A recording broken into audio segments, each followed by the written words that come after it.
From slavery and lynchings to Jim Crow laws and the so-called war on drugs, this country has always used forms of social control to oppress people of color, especially Black, Brown, Latinx, and Indigenous people. Systemic racism and stereotypes shape our criminal legal system, a system that is enforced in your name and perpetuated by your elected district attorney.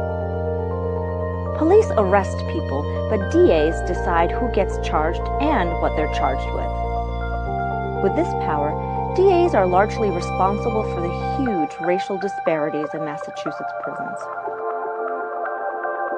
They also have a role to play in dismantling the system of oppression. What's your role? Electing a district attorney who's committed to ending mass incarceration in your community and has a plan to reduce racial disparities. Continue holding your DA and elected officials accountable and call them out if they fail to keep their promise of equity and justice. DAs have the power to create a criminal legal system that doesn't treat people differently based on their race. That's what a difference a DA makes.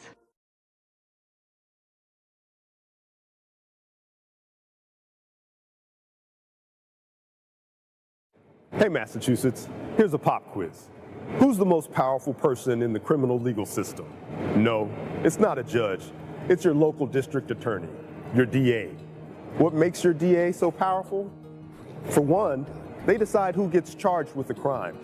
But more importantly, they determine how most criminal cases are resolved. And in Massachusetts, 90% of criminal cases are resolved by plea bargain. In many instances, judges have almost no role in the plea bargaining process. Instead, it's the DA who decides if someone is going to prison and for how long. And over the last few decades, DAs have given people harsher and harsher sentences. The result? Massachusetts prisons are now disproportionately filled with poor people, young men of color, and those who struggle with substance abuse disorders. It wasn't always this way. Back in the 70s, if you were charged with a drug offense, you'd probably get a reasonable sentence of probation. Today, the same minor offense could mean years in jail and a lifelong criminal record that makes it hard for you to get a job and raise a family. For years, prosecutors' power has gone unchecked. How can that be? Well, here's what most people don't know about Massachusetts DAs. All of them are elected politicians. Why does this matter? Because a huge majority of Massachusetts residents today believe that the Massachusetts criminal legal system is not fair, that it works differently for different people, especially when it comes to class and race. Further, 79% of voters say a commitment to racial justice is an important quality of a candidate for district attorney. Well, Massachusetts, it's time to hold DAs accountable to our high standards. It's time to use our voices and our vote to make our criminal legal system fairer for everyone. That's why today, the ACLU of Massachusetts is launching its What a Difference a DA Makes campaign. And we need your help.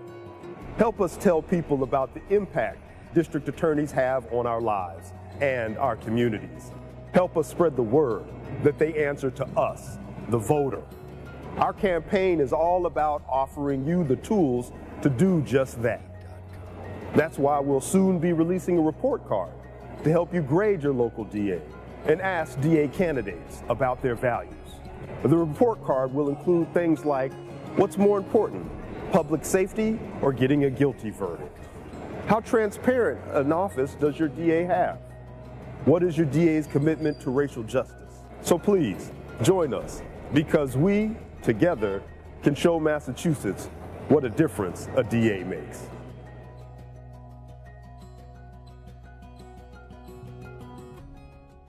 I thought the power was in the state's attorney's office, and I wanted to have that power.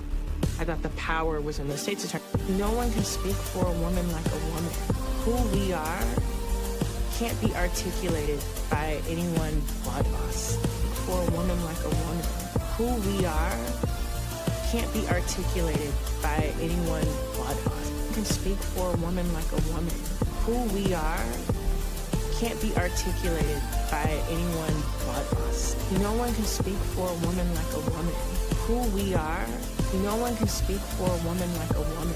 Who we are can't be articulated by anyone but us. This special interest group. All these interest groups. Interest group money. It has largely been driven by special interest groups. What exactly is an interest group? And why do they get people all riled up? To figure this out, let's play which of these is an interest group. Dog owners, kindergartners, car dealers, or NBA players? The answer? They all could be interest groups. People who care about the same things come together to form an interest group. In order to advance their goals, interest groups can seek to influence the government for funding or favorable laws. For example, kindergartners want more recess, car dealers want to close the deal, and NBA players, they just want to jam. There are a lot of ways that interest groups try to influence the government. Some hire lobbyists to make their case for them. Some take to the streets to hold rallies or start petitions. Some groups let money do the talking and donate to politicians. And some take to the airwaves and social media to get noticed. But why are interest groups controversial? Interest groups work to promote the interests of their members, and this can mean working against the interests of others. The difference between interest group and special interest is a matter of perspective. For instance, who could be against a playground? How about a retiree who doesn't have kids or grandkids? He doesn't want to pay more taxes for a playground he'll never use. We all want the government to be on our side. But sometimes it's hard to accommodate the interests of every group.